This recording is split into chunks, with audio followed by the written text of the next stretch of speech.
Hi. Hello. Gonna give everybody the opportunity to come into the room. So those of you who are hashtag replay gang, please go ahead and check the description box below, and I will do my very best to update it as soon as we start. Thank you. You know what song I have in my head? Nowhere to run to, baby. Nowhere to hide. Just in case you wanted to know. Hello to the one person that's in the room. We'll give more people opportunity.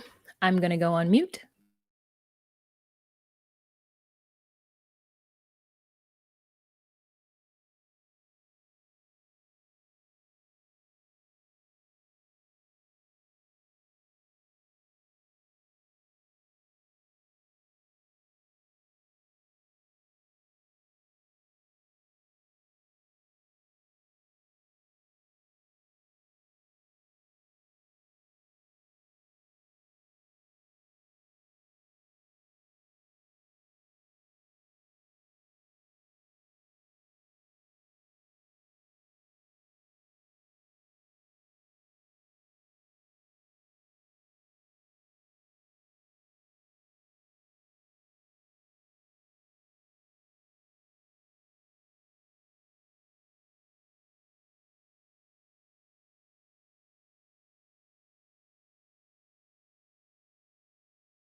Oh, thank you, Jasmine.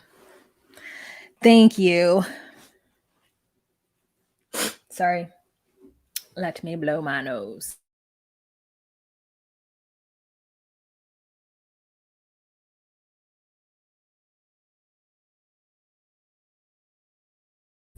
You know what? I'm going to say that I'm somebody who I will blow my nose. I will. Because I would rather blow my nose and make sure that I clean everything out than have boogies in my nose. I won't do it. I don't like it. It makes me very uncomfortable. So you're going to hear me blow my nose.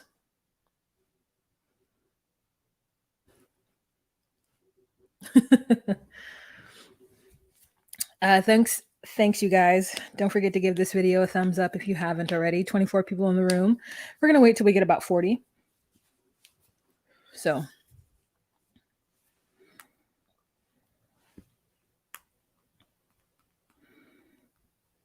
any of you guys, and I know some of you are, but thank you for those of you who listen to my podcast with Chris and I. I mean, I think for us having only done it a year, because of you guys, because of the audience that we already have, we have decent numbers. Now, I recently found out that 2 of season 2's cast of Love is Blind, is it season 2? I think it was season 2. Who was on season 3? Oh, it was Barnett, and whatever. Yeah, not that season. So yeah, season 2, 2 of them, Deepti and Natalie, both have a podcast. And it's called, I believe, Outside the Pod, where they recap Love is Blind and give some insider tips and like information. So they have about, I don't know, 5 episodes up and already have commercials on. And I was like, wow. So, I mean, it was like, we just got our commercial 3 or 4 weeks ago, our first commercial. So that's very exciting. And that's really fast for people just starting out. And we haven't even made a year yet. And then there's other people who like have done it for 5 weeks and have commercials. But they are represented by a network, a podcasting network, which Chris and I were like, we don't make enough money in the podcast to be able to pay somebody to help us like get those ads and do more. But anyways, just that's a little bit of like behind the scenes information. So thank you to those of you who do support us in that. Oh, hello. You're a new name. Farah Siddiqui.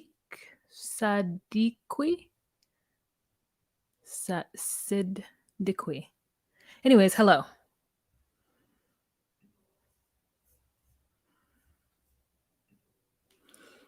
Thanks, Jasmine.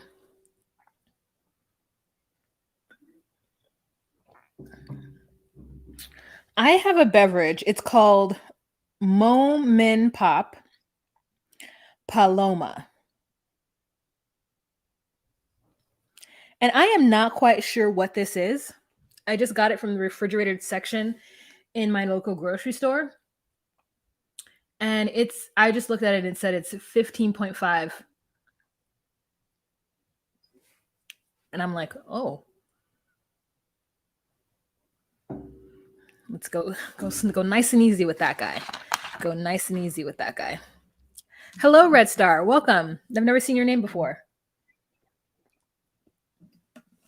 Thank you for joining. All right. It always sneaks up on me. Thank you so much. Hi, Mazcat. All right, let's get started, you guys. Let's take that off. Let's go here. Let's go there. And 5, 4, 3, 2. Hey, guys, it's Wahima, but just call me Wah. Melanated!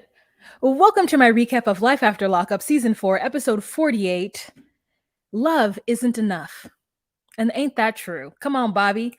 Bobby had a lot of comments to say. Like, she made another one that was very poignant too.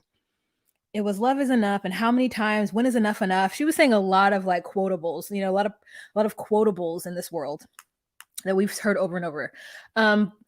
Hey, my name is Wah. If you're new to my channel, I do recaps of relationship reality TV shows such as Love After Lockup, Life After Lockup, all of the 90 Day Fiancés. I mean, even the Love in Paradise, Love is Blind, Married at First Sight. So if you are at all interested in that content, please go on ahead and subscribe to my channel. Don't forget to give this video a thumbs up. And if you want to share this video on any social media platform that you deem fit, please have at it. Share it. Share it on Facebook. I think that's the only one you could probably share it on. Anyways, thank you so much for being here. If at all during this, I give you the hee ha ha's and you would like to give your girl a little tip, please do so. And I really hope that you watched all the commercials. Okay. All the ads, just watch it fully through. And if they ask you to click on something, just click. You don't have to do the thing, but just click it. It helps me out. It really, really does. So thank you so much for being here. And let's go ahead and jump right into our first couple. Let's just talk about them, because what even happened in this episode? Brittany and Marcelino, let's just get it out of the way.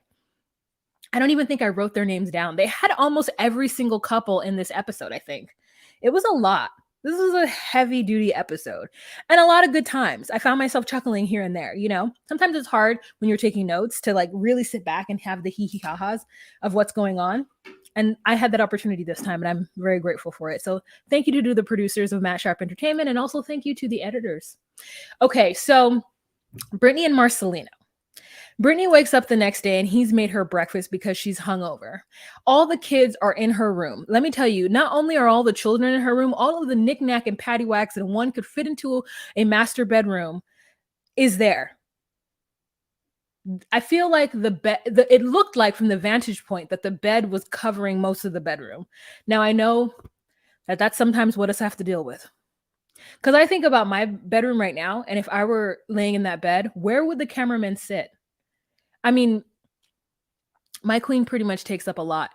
And to believe, and to even think that when I moved into this place, I'm like, I need a bedroom that can fit a queen. A king is what I said. I was going to get a king. Because I was like, oh, I want to roll around. I want to like roll like a hot dog twice and be still in the bed. And I got in these little rooms and I was like, oh, baby, ain't no king gonna fit in there. Not in a room that I want to be in. I want to at least be able to walk around my bed. Dang. Anyways, so I got a queen.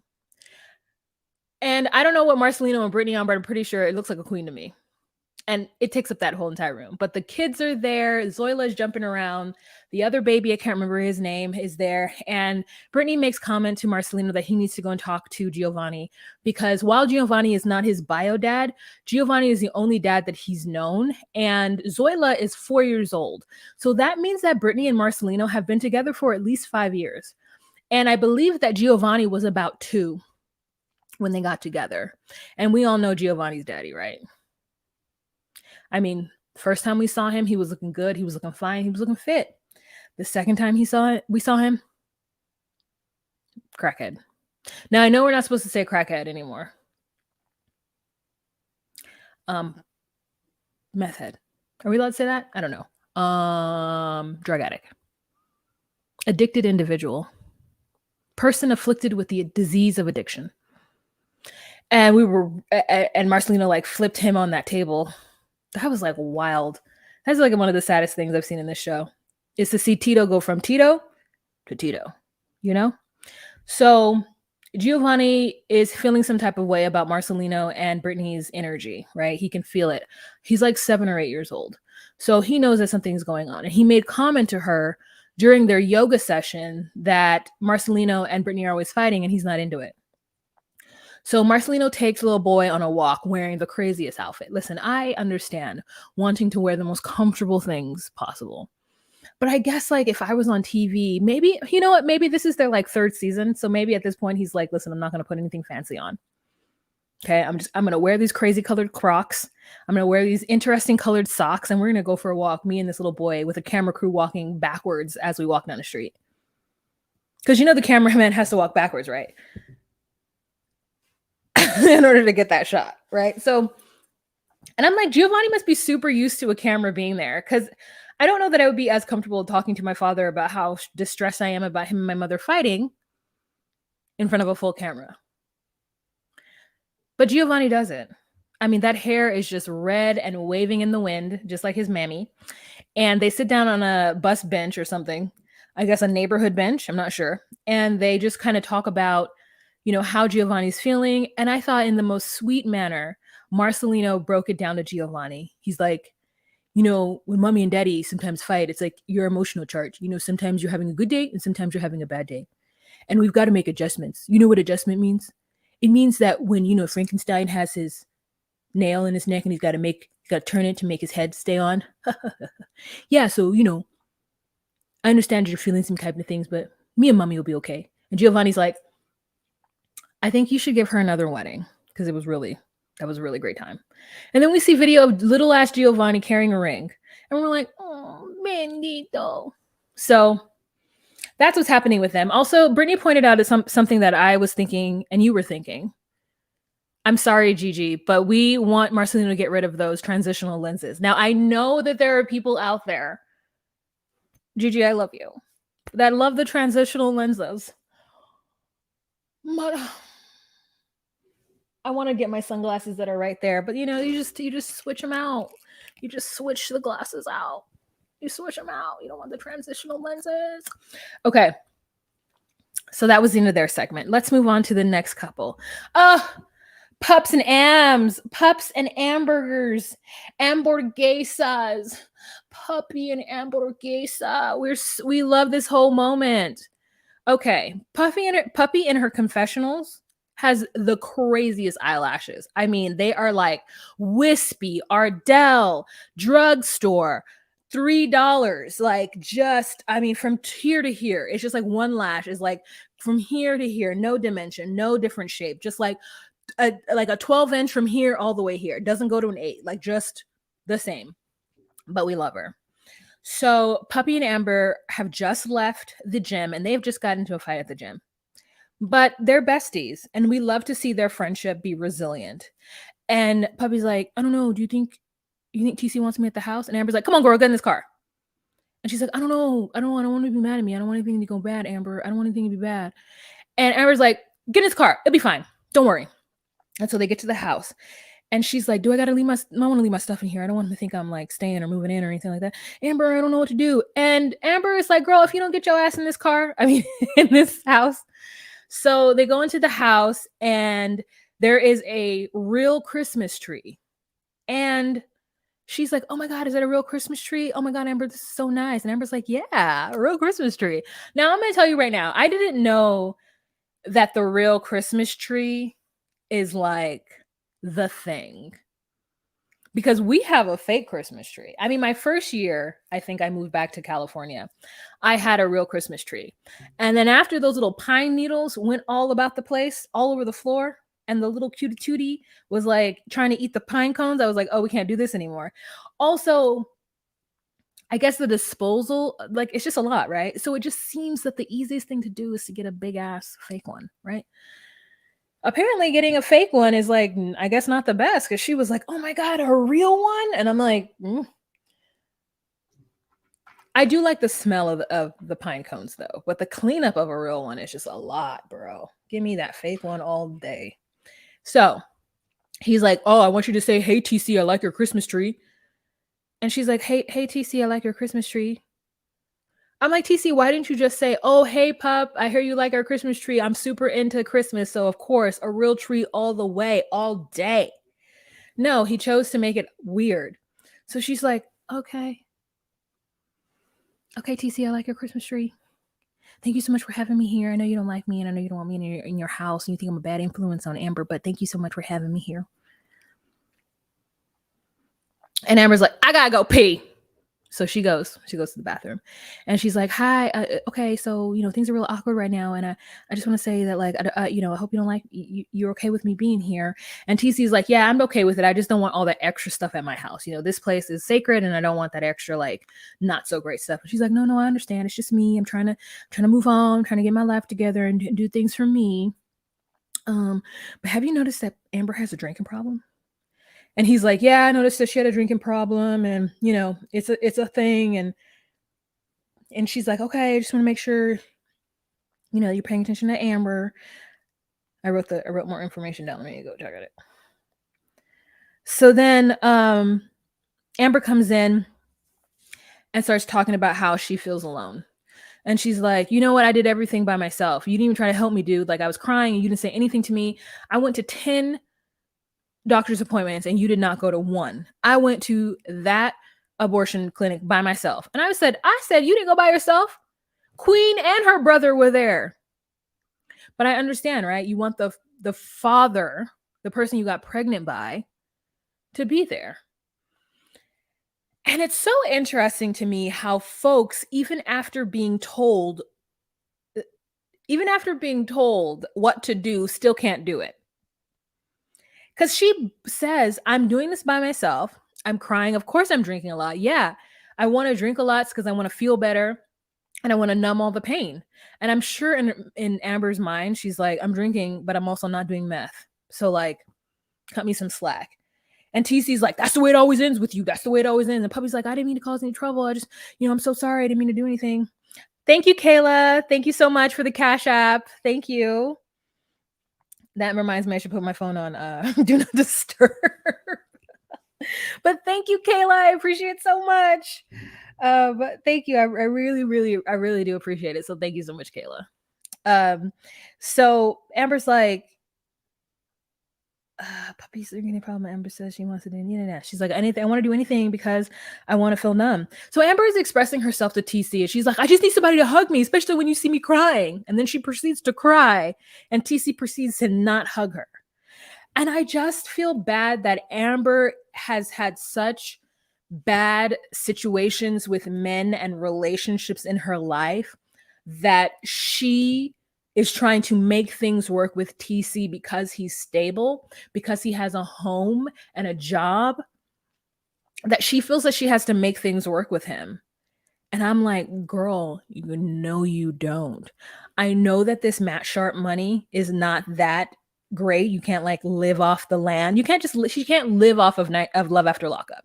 That's obviously very clear and evident, right? But I'm like, Amber, you have talent. And I will keep reminding the audience of this every single time. Amber snatched this show away from the man who originally brought her on it. And I know that everybody in her life feels like her having a bar is not a good idea.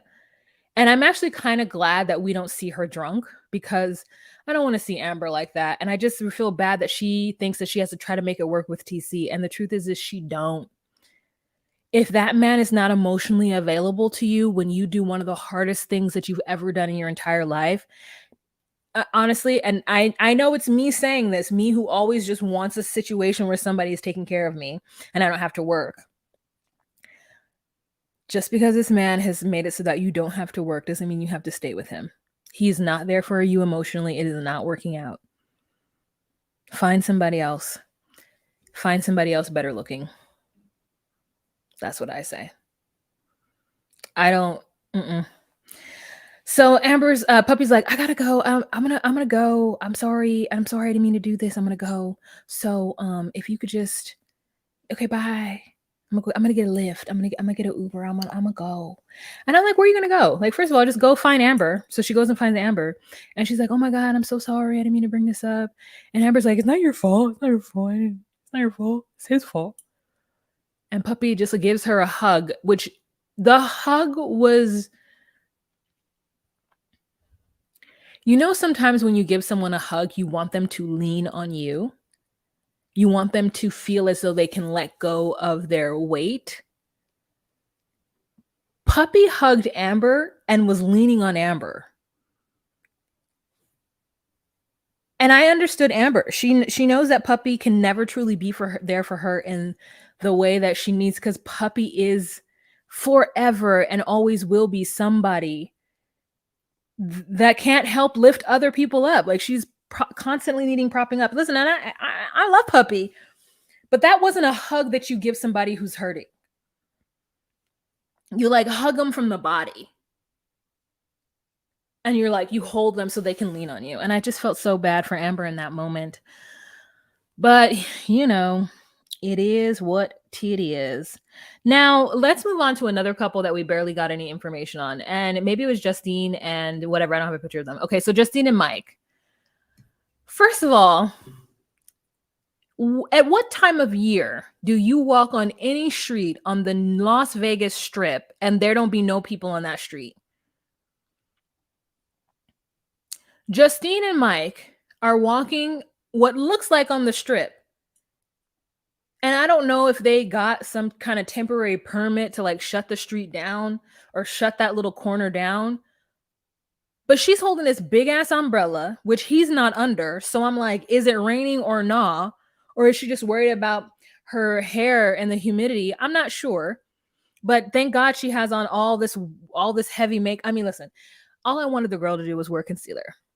But she looks quite amazing with this face on. I love it. So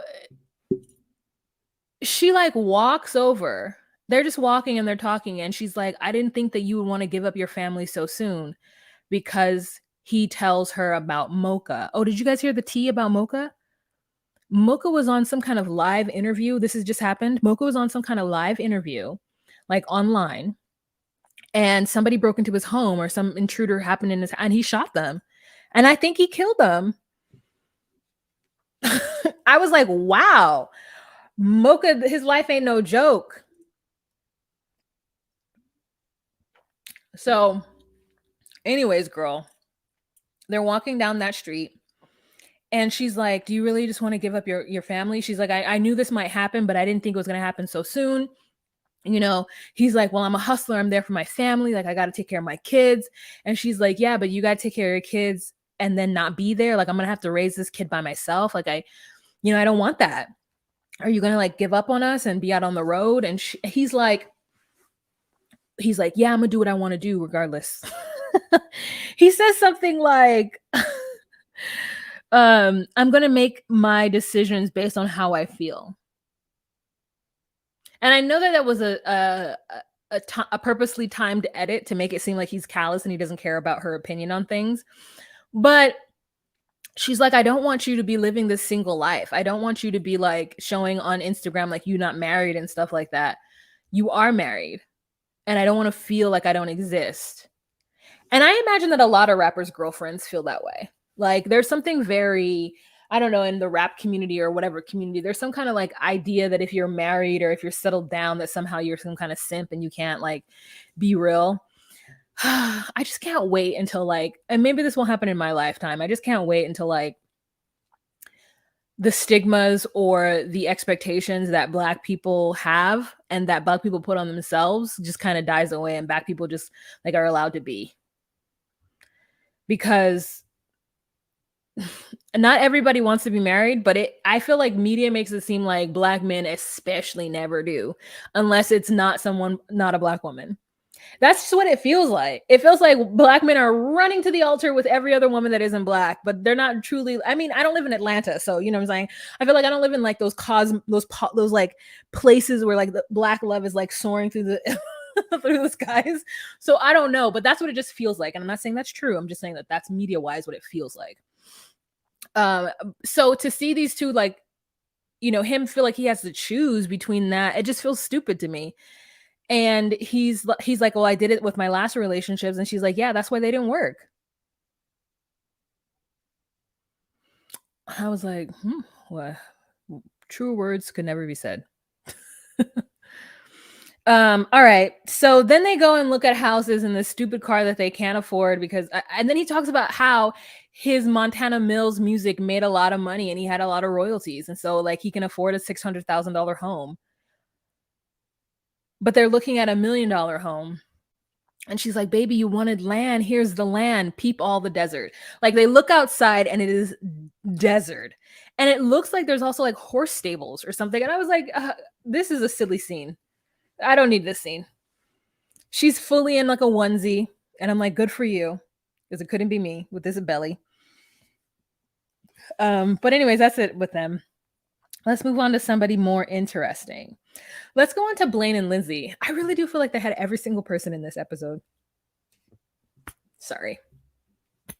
Blaine and Lindsay. Whoo! Blaine and Lindsay. Okay. I need you guys to tell me. Are you guys team Lindsay or your team Blaine?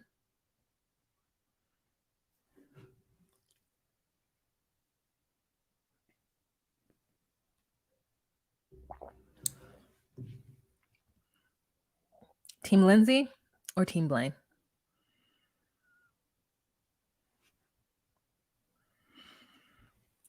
So we start off this episode where Lindsay is crying from last episode and she refuses to wear waterproof mascara. I get it. Listen, I get it because you want to take the makeup off very easily at the end of the night.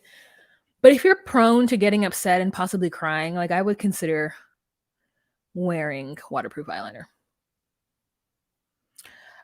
So she is very, very frustrated because she feels like all the pressure is put on her now to support the family. And that Blaine isn't even trying to do anything. Now, I think that when you are somebody who doesn't know how to make money besides doing something illegal, and you are finally now having to do something legal, and it isn't bringing in as much money, and the person who was supplementing all of your needs and started off the relationship paying for everything, all of a sudden doesn't have, and now expects you to hold everything down, it can be jarring. Especially if that is what you never kind of saw happening. You didn't know that that was on the horizon. There was no conversation about, hey, when it becomes winter, I stop working. So things become a little lean. But on top of that, y'all just moved into a new home. And this happens to me, is that I have so many things on my plate that I want to get done. And I want those around me, those who either I live with or those who I work with or whatever. I want those around me to want and have the same ideas of what needs to get done as me. And even if they don't, if I tell them, hey, I want you to do this. I think that we should have this and this and this in the home. Or I think that by the time I come home, you should put all of our stuff away. Then I want that person, especially if we are working together or we are living together, I want that person to take on those things that I want done. I and I get it. It would piss me off too if I came home from a hard day's work and you had nothing else to do and you just decided to not put the house together. That would be crazy to me that I would come home and see the same boxes on the ground. I would be like, "Oh, are you not gonna clean it up? You're not gonna put anything away, or is it that you have no rush on putting things away? Like you're okay with us living in a state of like shenanery? Like you're okay with boxes being everywhere?" Because that's what I think is happening with Lindsay. Is that she's not asking him necessarily to participate everything, but she's like, if you're gonna be home all day, can you please clean? And I don't think that's anything. He's not taking care of any children. So I don't think that there's anything wrong with that. And he's going to say that he took care of everything before, but I'm sure she cleaned. Like, that's my thing. Like, if she didn't clean, if the shoe had been on the other foot and Lindsay would have just not put a box away while he had been at work, like I could see him feeling the same way. So maybe he knows something that we don't know. But I think she's feeling the pressure and she's like, the least you could do is make sure that everything in your space that you are sitting in all day is done. Like, if that's the case, then you should figure out how I can get if my car needs a washing, I need you to wash the car. If the new home needs a fixing, I need you to go over there and fix the new home. Like, I think I get it. And he says that he doesn't like the fact that she just ups and leaves whenever she gets upset, but she fully got triggered and she had to call her sponsor. That's how upset he was. And he doesn't quite get that. He just feels like she's being an ungrateful bitch. Is that what he called her? Yeah. He said, I feel like she's just being an ungrateful bitch. And I don't live in a world where a man calling a woman a bitch is like mildly acceptable. So in that moment, I was like, that sounds like you don't want to be in a relationship with me. That's what that sounds like. Like, even if you are very upset with me and I'm like, whatever, you calling me a bitch changes that. Now, not in every instance. If you had been, if Blaine had pulled her aside and been like, I feel like you're just like, I don't know what to do. I just feel like you're being like a bitch. Like, I just feel like you're just being a mean bitch to me. And I don't understand why you're bitching at me all the time. Like, I can see him get away with that. But if I was on a reality show and my man got on that reality show and was like, I just feel like my girl is being an ungrateful bitch, I would not forgive that. You would have to say it to me in a way where I understand that you are saying that I was acting as such, not that I was. Does that make sense?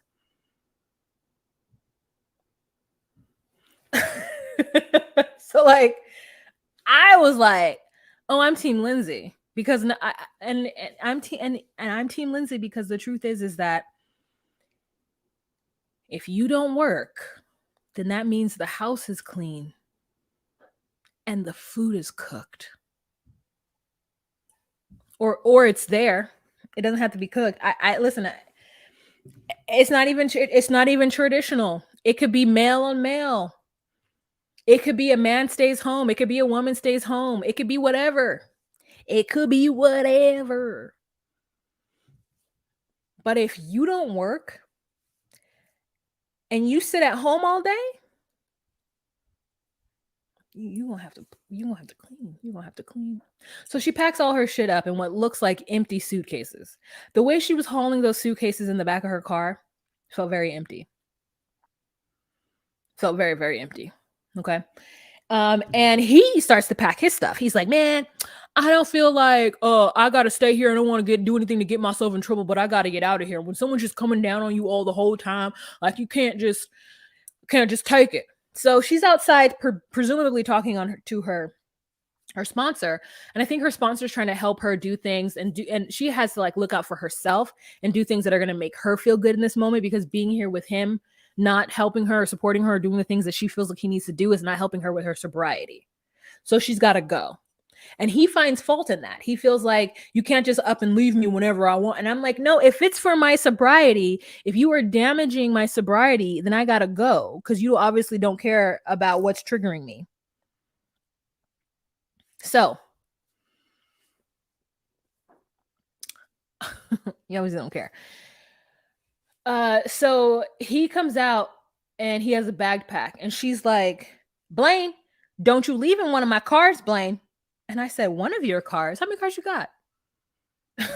She says, don't storm off in my vehicle. You can fucking walk. If you take it, then I'll report that stolen and you will be in prison before the morning. He's like, I don't want to be with a wishy-washy woman in my life. So she packs her bags and her dog and her cat, and she drives to her mother's house.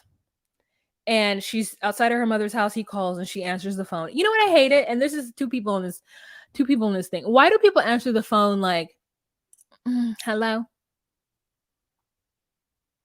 What?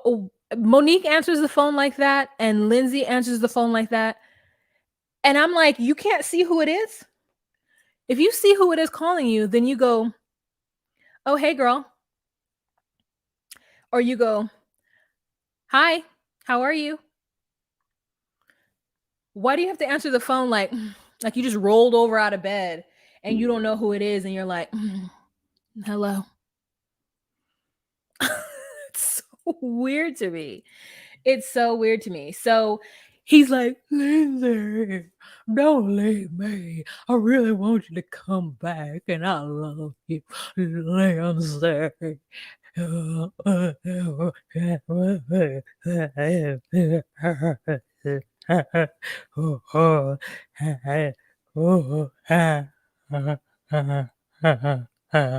screenshot any of that.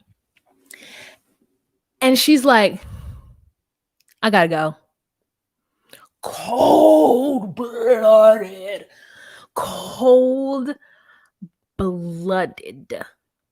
She's a cold-hearted snake. Look into her eyes. Uh-oh. She'll leave your ass and go home to her mama. Oh, Lorder. Just my 2 cents. What you over here saying, girl? It depends on if I feel like talking to the person. Like my mom, I'll answer the phone. I know she's going to talk my head off, so I'm not happy about answering the phone. Oh, I just wouldn't answer. I don't have those problems, though. I don't know what that feels like. If I don't feel like talking to anybody, I don't answer. And then my dad will leave me a message and be like, hello, I know you saw I called. And I'm like, fool, I did not see you call, you weirdo. Look into his eyes. He's been telling lies. Okay, so not Blaine begging Lindsay to come back. Play Alexa, oh my bended knee by my Boyz II Men. I might do that on general ringtone call, but the people I speak to on a regular basis have specific phone. Is that a thing you can do? It might not be a thing you can do on iPhone. So, anyways, oof. That tastes like concentrated grapefruit rind. Okay, the rind of a grapefruit on concentrate. Okay, let's move on to Chance and Taylor. Whew. Guys, if you get the hee hee ha ha's and you want to be like Kayla and give a girl a tip, you can. Just a reminder. So, Chance and Taylor, y'all, Chance gotta go. Now, I don't know if this is producery nonsense. I don't know exactly what's going on, but it feel like Chance don't want to be in a relationship with Taylor because he feels like he can't tell her all of his stupid actions, his actions that are going to directly affect her and her children. He's some kind of big kid, and I don't get him at all. He's some kind of big, annoying child. Thank you to those of you who are in the room right now. There are 99 people in the room, and there are about 8 people, 15 people, I can't count, who are actually commenting in the chat. So for those of you who are sitting back and have me on your big screen or watching me on your phone or on your tablet, hi, I see you. If you can do me a favor and give this video a thumbs up, I mean, unless you're on your TV, because then I don't think you can. But hello. And if you've got kids, hello. Hello, cutie. Okay. I hope you don't let the kids listen to this. I gotta make sure that I'm not cussing. You know, it's for the kids.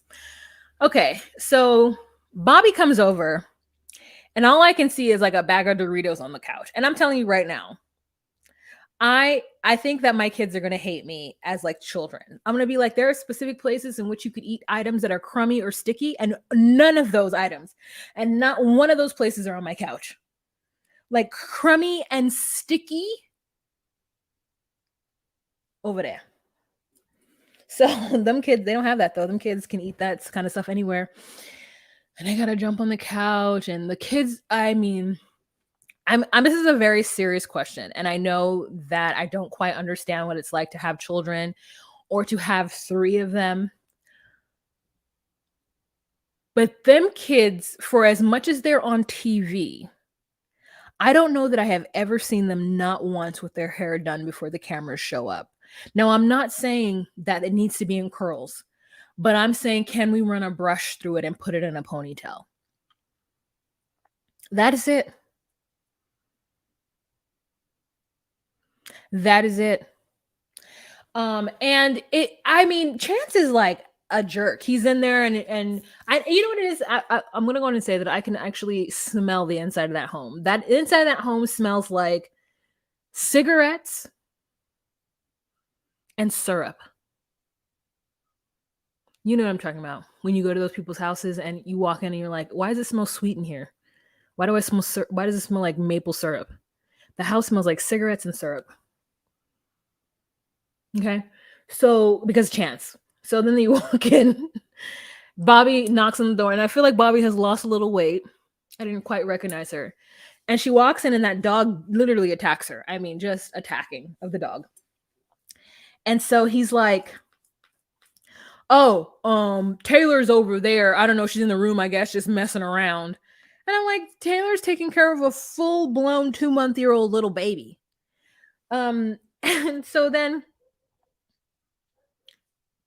Bobby goes into the back room to talk with Taylor. And she hands Bobby that baby. And I don't know if Bobby hasn't held the baby before. Now, I'm not saying that I am right.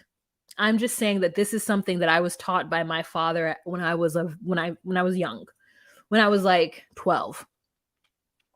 My dad is like, you don't hold babies by their armpits because you could dislocate their shoulder. I don't know how true this is, but this is what he told me.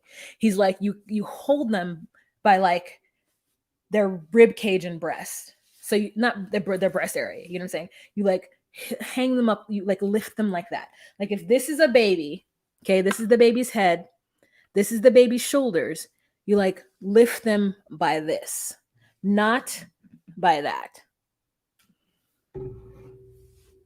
Has anybody ever been told that? It's like you could dislocate their shoulders. Don't do that. And when she held that poor baby, his arms were like this. And I was like, ah, no, put your arms down a little bit. Hi, Talinha.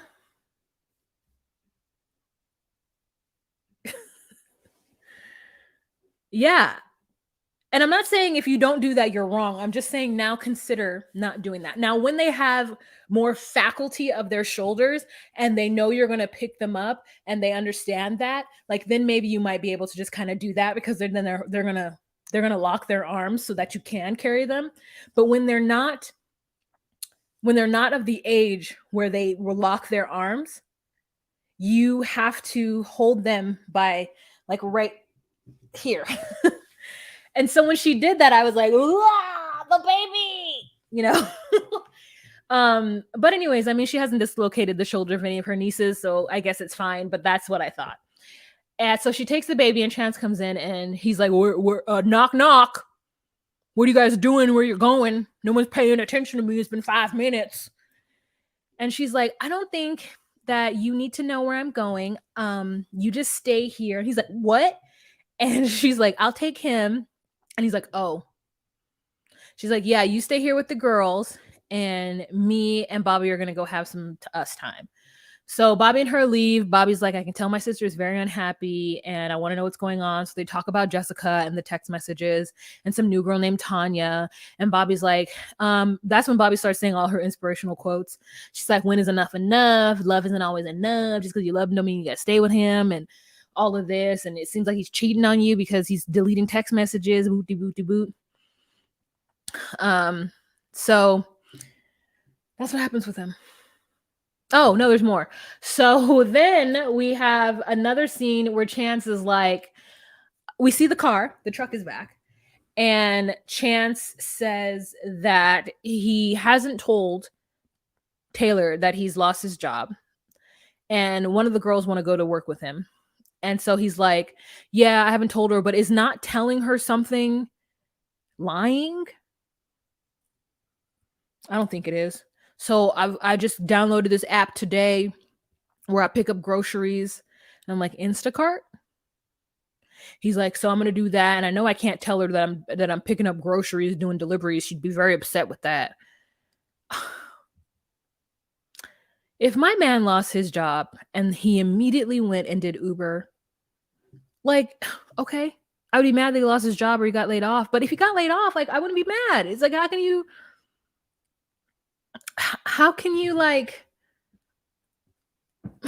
be mad at somebody who gets laid off? That it just doesn't make any sense.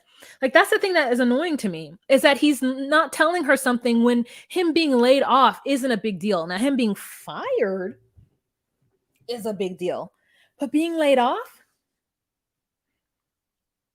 girl, you mean to tell that woman? Maybe she could think of doing something.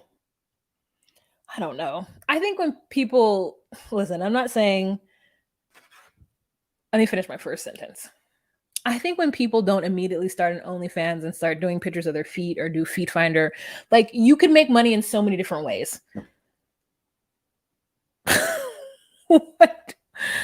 What are you doing? Oh, cute. Like, I just don't. There are so many ways that either of them can make money. She could just start doing teamy teas. She's an online celebrity, and so is he. They could literally make money by Instagramming. Now, this is where I'm like, this is fake, okay? Because someone said that they thought it was fake. This is fake. So then he's going to talk to his friend Tanya. He's like, let's meet up. And she has the GMC app on her phone, and she could like follow where he's at. Now, I was looking at I have a Buick app, okay? Because I own a Buick. And I'm like, can I see where I'm at on this Buick? Kristen Jones, thank you. Oh, Kirsten, sorry. Kirsten. I apologize. I know a Kirsten, and I understand the frustration when someone calls you that other K word. So I apologize. Kirsten. I will use my eyeballs next time. I won't just assume because I see a K, an R, and an I that I am not putting in the right formation. Thank you so much. I appreciate it. I appreciate what is it? Is it a Venmo? I appreciate it. Thank you so much for the hee hee ha ha's. Thank you so much. I appreciate it. Okay, so yeah, so he then he's like, yeah, off of a hard day of work. She's following him around, like he's in St. Petersburg, he's over here, like what is he doing over there? He doesn't work over there. And her and Bobby decide to hop in the car and go wreak some havoc and figure out where he is, because she's been following him on the GMC app. And he's gonna meet, I guess, Tanya. Now, Tanya has agreed to be filmed, at least from the back. And there ain't no way that this man is actively cheating on Taylor and allowing the cameras to follow him. That follow him.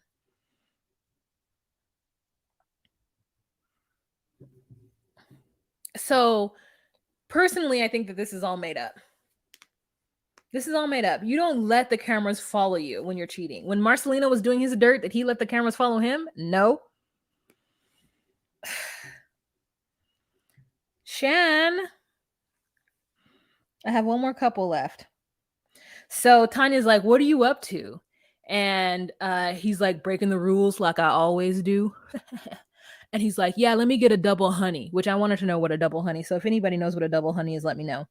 And she's like, ooh, starting off with a double honey. And he says the thing that all high school dropouts say, or all like peaked in high school, not high school dropouts, peaked in high school. Oh, that's lightweight. Whenever you talk about having a beverage of adult circumstances and you talk about how much you can drink is lightweight, girl, don't nobody care if it's lightweight or not. Oh yeah, I could drink you under the table. I'm so cool. I could just drink.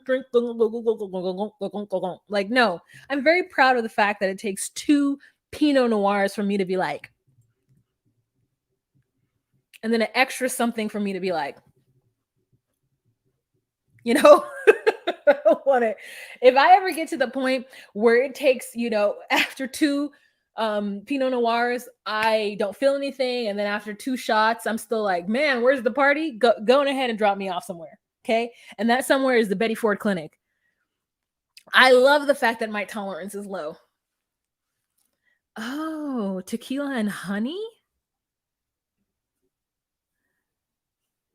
Tequila and I've never heard such a thing.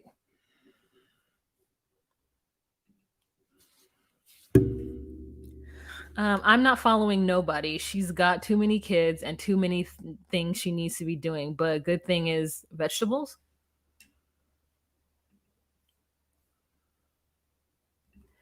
I'm a lightweight, but I also save tons of money on alcohol. Same. 2 glasses of Merlot and I'm having a real good time. Me too. I'm like, oh. And then maybe a shot of tequila. I'm like, nah. Anything more than that, then I'm sleepy. And I love that about me. John, I don't know. I'm guessing. Okay. I thought it was Jack Daniel. I thought it was that Jack Daniels that came as Honey Jack. Oh, I've had Honey Jack before. It's nice. 3 lychee martinis and I'm tipsy. The vodka doesn't do well. I don't do well with vodka. I'm a tequila girl. Oh God, now these stupid ones. Okay, let's talk about Derek and Monique. Oh, produce.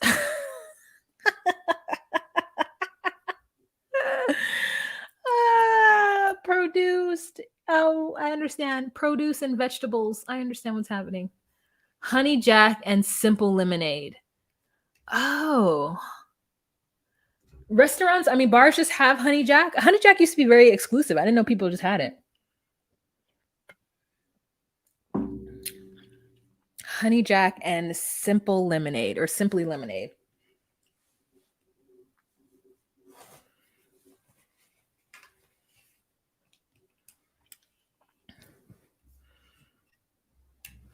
I'm so light. Hard seltzer gets me these days. Oh, hard seltzer. I'm like, get that out of here. What is that going to do? Tequila is my favorite, isn't it? Yeah. I wish that a hard seltzer actually did something to me. I'm like, get that White Claw away from me. What's that going to do? Just give me calories for no reason? I don't need calories for no reason. I want a reason for these calories. Okay. Let's move on to our last couple, and that is Monique and Derek. Derek and Monique. This was really uncomfortable for me. There was a moment in their segment where I was like, I don't. It was the food moment when they were. No, I am not a whipped cream on the body. I'm not a lick food off of like I'm gonna tell you right now. I take food very seriously. And I don't want it on your sweaty, salty, perfumed. I don't want it. Okay? Food Snuggles. Separate. Not at the same time. Get off of me. I am eating. And I would like to enjoy. Get off of me. I am eating. I would like to enjoy this food. The synapses are firing as I'm tasting the salty, sweet coconut shrimp in my mouth. Don't touch me. I am eating. Made me lose my earring. No. So this man gets up and makes her some breakfast. Oh, Indy, dead skin. Thank you. I don't want it. I don't want it. So this man gets up and makes her, he's like, yeah, Monique, she would like some pancakes and she loves strawberries. So make her that. So he makes her pancakes and strawberries and she talks to her sister and the sister's like, where you at? And she's like, I'm here with Derek. He slept in the basement last night. And so they go back and forth and she's like, oh no, it's fine. It's fine. So she goes and he comes out. No, she has a red, no. What did I just say red for? I was thinking of the strawberries. She comes out of the bedroom and he is sitting on the stairs with open flame next to him and some roses. And she's like, where you get them roses at? You took them out of the trash? He's like, yeah. And so he's like, come on downstairs. So he like, I don't know how her skirt or her robe didn't catch fire from the open flame as he like hustles her down those steps to the kitchen. And he puts the pancakes in front of them and puts whipped cream all over them and has cut up some strawberries in a way that I didn't expect it. I thought it was going to be on top in some kind of syrup, but it wasn't that. And she already has whipped cream on her robe at some point. And I'm like, when did that happen? And so he's planning on proposing to her that night when they go out. And he's like, come on, Monique. And she's like, Derek, I'm done with all the nonsense. Give me the password to your phone so I can trust you. And he's like, no, why I got to give you that? So they end up calling one of his friends because she thinks it's a girl. I don't know. And he's like, Monique is digmatized. She liked to eat. And she liked me. She liked sex with me. She liked my body. So he goes somewhere and comes back with an apron on and some Hanes underwear. And we don't want to see it. We don't want it. And then they start like playing with the food together. He like slaps food into her mouth. I don't like it. No. He's going to say that she is digmatized. So then that evening, they both put on their finest black accoutrement and they go out to a empty ass club. And he's like, man, Monique is so empty here. And she's like, that's the way I like it. And I'm just like, I don't know if I could ever go to a club with just me and my man at 10 p.m. and with a full camera crew just like looking at me sit on the bank of, I need to clean my glasses, on the bank of a club area.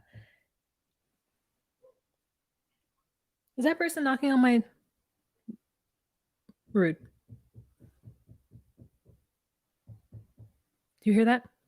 Maybe they're hammering into putting up a picture. Anyway, so it couldn't be me.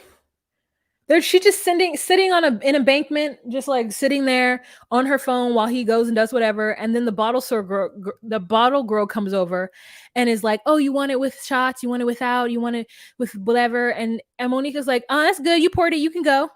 And he's like, Monique, relax, Monique. It's fine.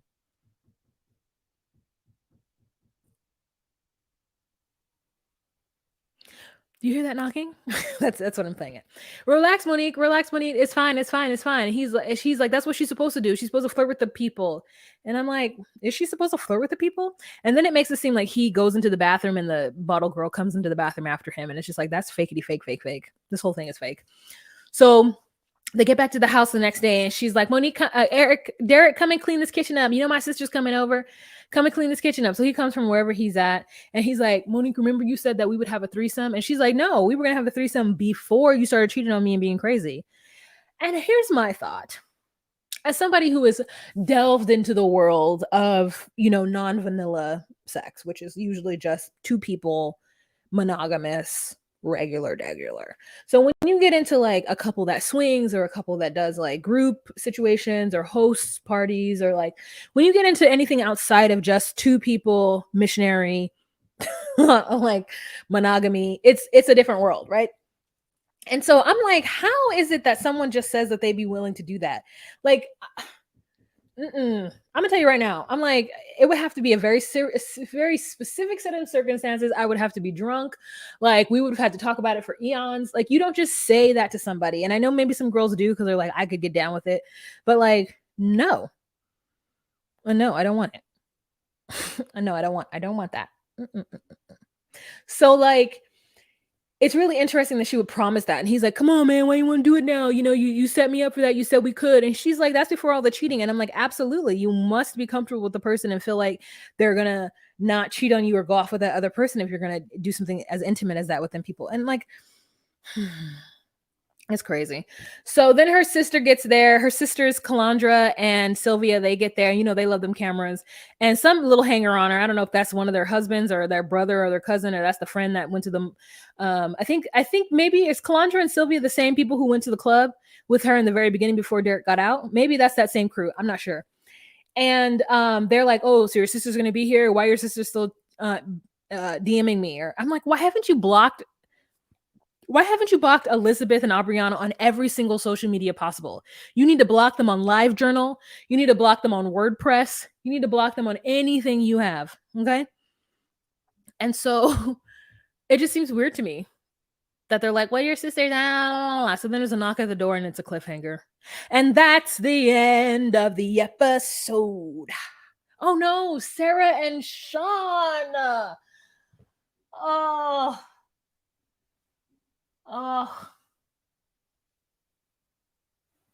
Okay, let's take a break. No, it's not solid gold, girl. I got money for that. I do have one that is gold. It's only like 13 carats, and I don't have the chain for it. So I need to get it. Wait, can you guys hear the banging?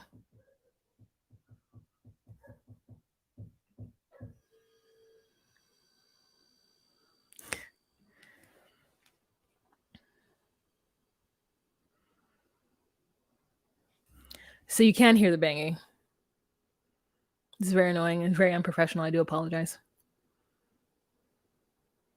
Ugh.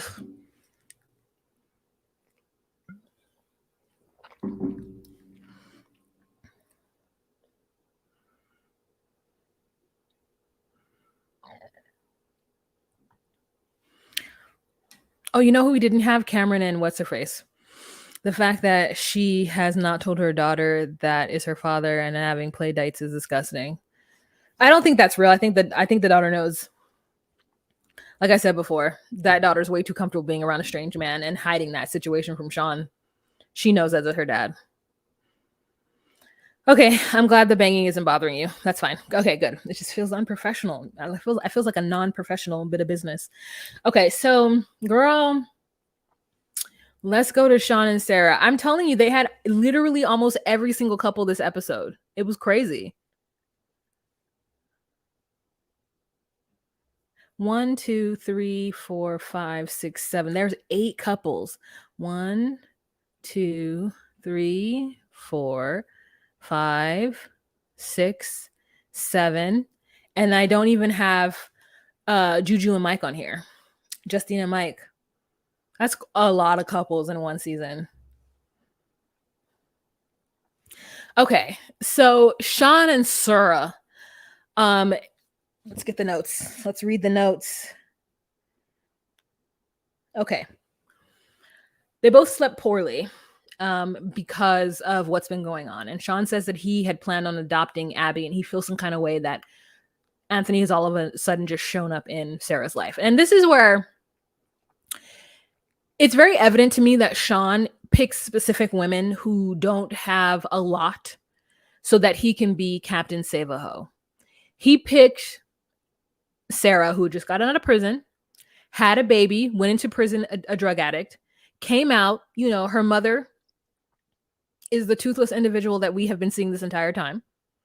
And so Sean entering Sarah's life is bringing her up a step. And I think that he kind of hinges a lot on that. I know he wasn't super ecstatic about her being pregnant or whatever, but he's really proud of the fact that he's got this little young woman, and I don't quite know how old she is. I think she's in her 30s.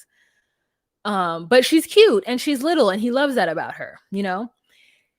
So when it comes into their world where there could possibly be someone who likes her and who could take her away from him, he gets very upset because he knows the truth is all he has to offer is money and maybe that D, because Destiny said that they had really good sex and he has a big penis, and like, oh.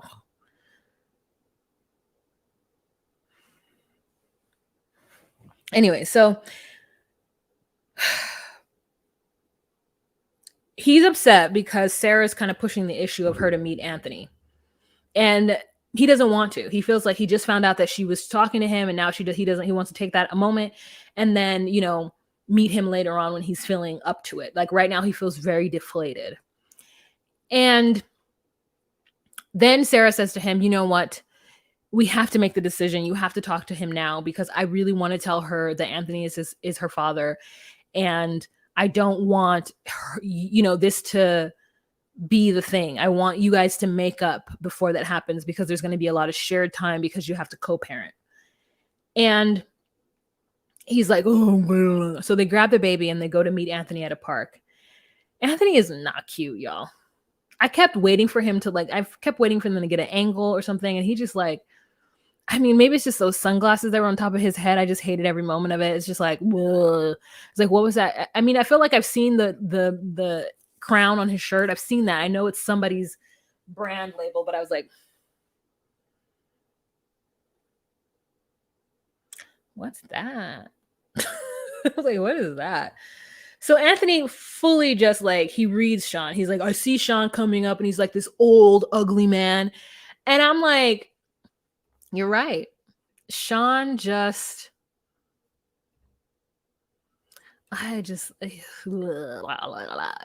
moments where he really just looks like one of the Beavis and Butthead folks. So they meet, and Sean is petty and he doesn't want to shake Anthony's hand. Anthony is all of a sudden starts talking about jail etiquette, and he's like, that's a sign of disrespect, in jail where I come from. Well, shut up. We're in the real world now. And Anthony says, I'm not trying to take Sarah, even though he is. I'm not trying to do anything shady. I just want to make a relationship with my daughter. And then Sean's like, okay, cool. Yeah, man, I guess it's cool. And he shakes his hand, and then he walks away and goes and cries in the car. And he's like, I just feel like now, Sarah has options, and I don't want her to leave me. I never thought that I would have to fight for my family this hard. And I was just like, I just feel like this is exactly what Sean gets, and I don't feel anything bad for him at all. He just looks like a simp to me. So then he gets out of the car and he goes back towards them. He fully leaves his girlfriend and his baby, or his wife and his baby, just there. He doesn't say, okay, I gotta go. Come on, Sarah, let's go. He just leaves. And Sarah's like, please just have patience with Sean. You guys have to get together. So Sean comes back and he's like, yeah, I'm sorry I didn't shake your hand. I was disrespectful. I just didn't know how to take this because I really feel like you were trying to get with my girl, and I see you're doing better, and I want you to do better, and I want everything to be okay. But I just want to make sure that you're not trying to get my wife. And he's like, my sobriety has nothing to do with your marriage. I wanted to get better and be around my daughter. And he's like, okay, I guess we have to do that. And I'm just like, Sean is thinking of adopting Abby, which isn't bad, but damn. He's going to have 10 kids? 7? 7 kids, not 10. Because he got 6 with what's her face? Listen, 6 and 10, that's the same number to me. And I know it's not. I know 4 more human beings have to take care of is different than just 6, but damn. I don't think there's anything wrong with having a lot of children. I follow Maze Lee, and they have 8 children. It's a full-time gig. Elena has been pregnant since she was 18 years old, which is her choice and it is fully fine. But I'm like, girl, I'm trying to figure out how to get 1. You feel me? 8.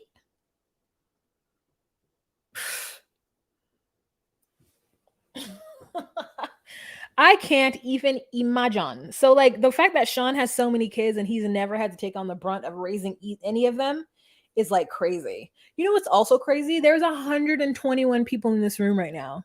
Hello. Don't forget to give this video a thumbs up. And if you were getting the hee hee ha ha's at all while watching me, you can give me a little tip. You know, there's Cash App, there's Venmo. I'm just reminding you. And if you can't do that, please don't skip my commercials. Just watch the full commercial and click on the thing if they ask you to click on it. It'll help me out a lot. I appreciate you. Okay. I think that's it. Did we get through all of it? Did we get through all of it? Renee, hello. What kind of blush are you wearing? Oh, I shall show you. Please hold.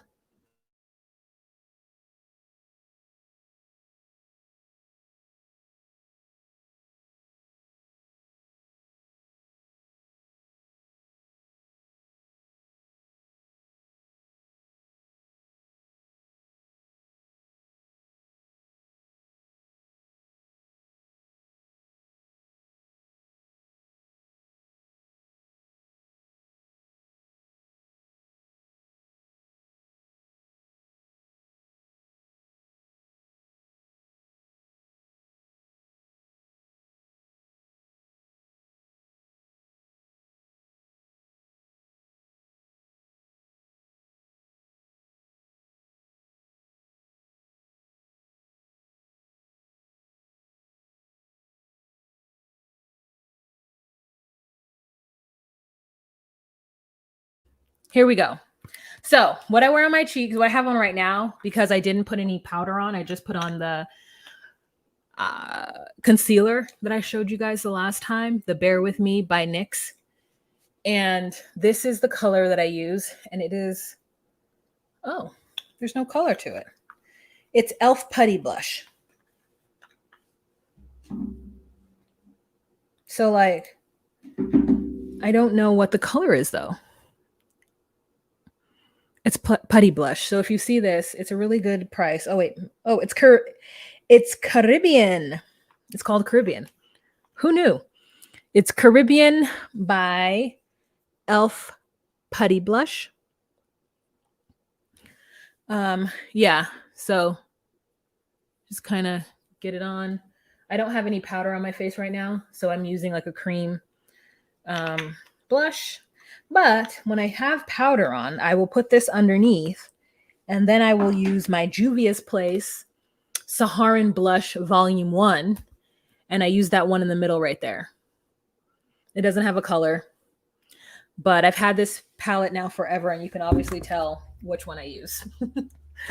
In the summer, sometimes I dot on a little bit of this Toby. Oh, the color is Neo. Sorry, the color's on there. These are highlighters.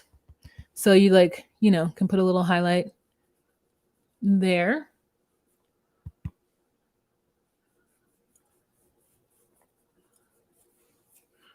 And then I've used Zane before, but not that often. And then I'll put a little bit of Toby for the summer for an orange glow, because I have another orange I use as well. Thank you.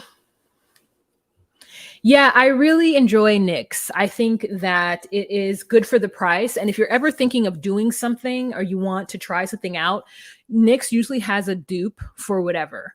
So when there's like a lightweight BB cream or CC cream, I'm like, I'm going to try the NYX version first. If you try cream products, you might not feel suffocated. So, I mean, the problem is that cream products, if you're like going to be ootin' a boot and doing things, it probably isn't the best because you have to set it. But I have concealer on and I haven't set it with anything. So I didn't put any powder on or anything like that. Thank you, Christy. I appreciate it.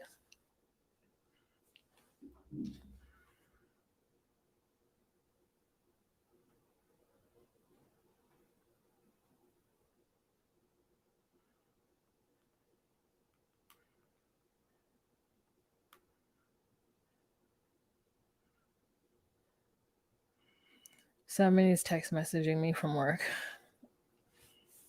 So, gotta help them out. Okay.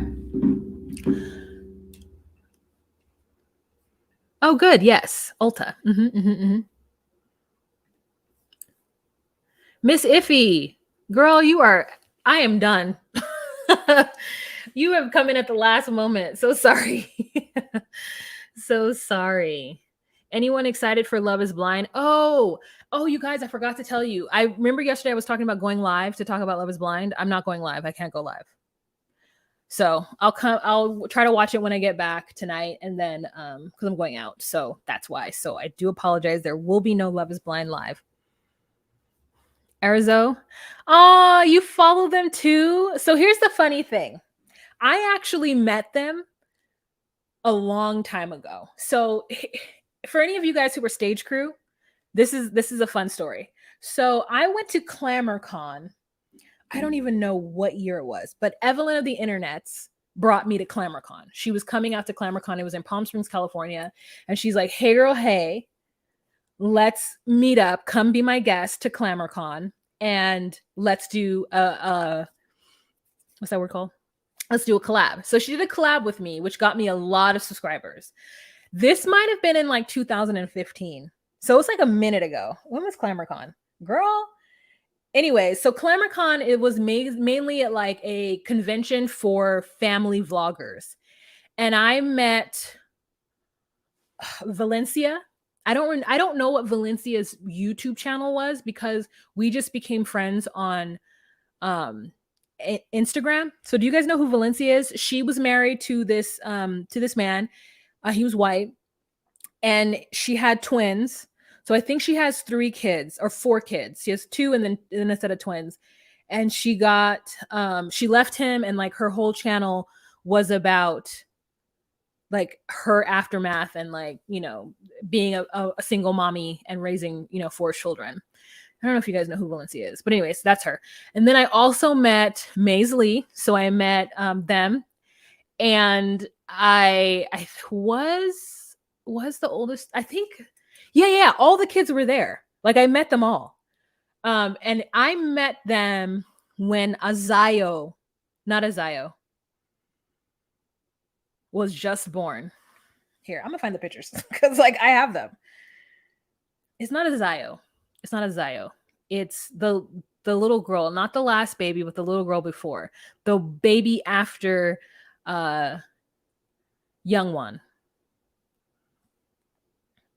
If you guys know them.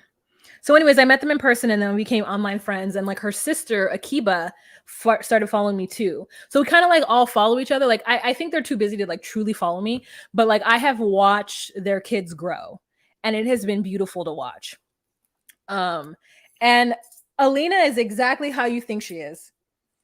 The exact way she is when Joe is just filming her, like talk to the kids. She is that, commanding. She's like, you come over here. She'll say the kid's name. She's like, come in. She's like a little commander of like her army. It is so interesting. Really, really love them. You know who I also met, for those of you guys on the stage crew? I met Angel.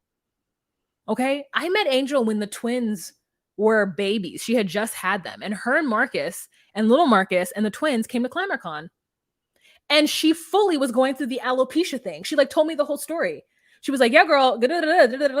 So when she joined Kev, I was like, I had been following that chick Angel from meeting her on ClamorCon. So like truly watching her and Kev kind of merge and like go forth has been a big deal for me, because I started watching Kev from Cartoon Scandal, met Angel at ClamorCon, then they started working together. And it's so sad because neither of them know who I am. Like, I'm sure Angel doesn't remember me at all. She's had a child since then. Like, her life has gone into a completely separate. I don't even know if she follows me. I don't think she does. So like, yeah, it's crazy because I'm like, someone I met who like I started following and we like whatever, to this person, and I'm just like, I wish they knew who I was. I wish. But you know who does know who I am is Melissa. Melissa, Mrs. Kev on stage. She does, because I started to recap her her dating show. So she like kind of knows me from that because she told one of the contestants that I was the person that was doing their show. The problem with Love on Stage was that they didn't give me the episodes in an interval in which I could do it, so it fell out of my rotation and I couldn't finish it. But like Ajui, yes, Ajui. So when Ajui was a baby, that's when I met her, or she was pregnant with Ajui. Kind of want to find these pictures.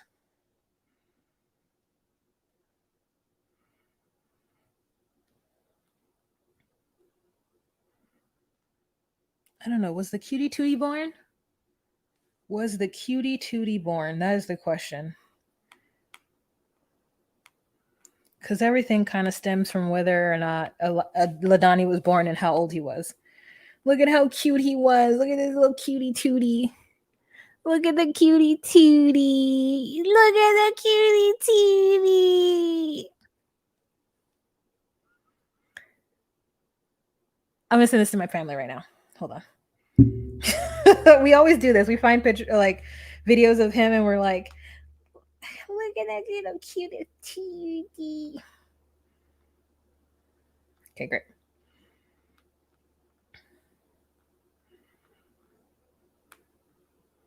Was it 2016? Was it 2016? Who knows what year it was? Okay, I'm gonna send this to the family too.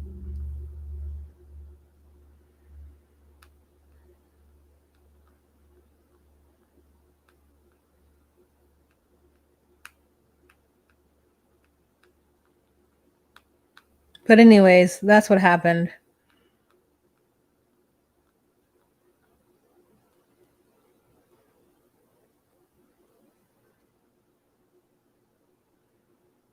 I'll find it and I'll put it on my Instagram.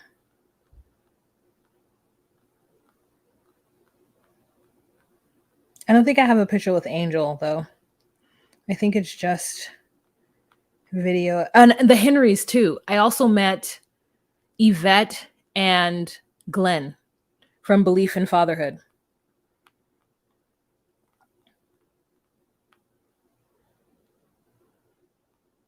So I literally met all these people that I actually follow now because of that. So thanks so much from Evelyn of the Internets for bringing me to that. I'll find the pictures and I'll put it up. Everyone will be like, what? Oh, here it is. It was in 2017. So this is me and Evelyn. This is ClamorCon. Hi, Domestic Gordita. We're just going down my memory lane for people who don't care. This is Anaya. So this is Evelyn holding Anaya, which is Belief in Fatherhood's youngest daughter, the daughter.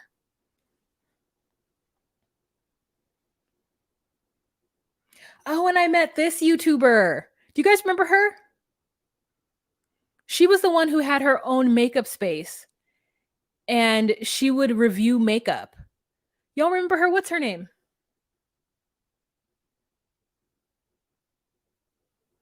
Okay, look. Evelyn the Internet. Elena. Glenn. Holding the babies. And everyone's doing so well now. I love it. I love that they've done so freaking well. It is amazing.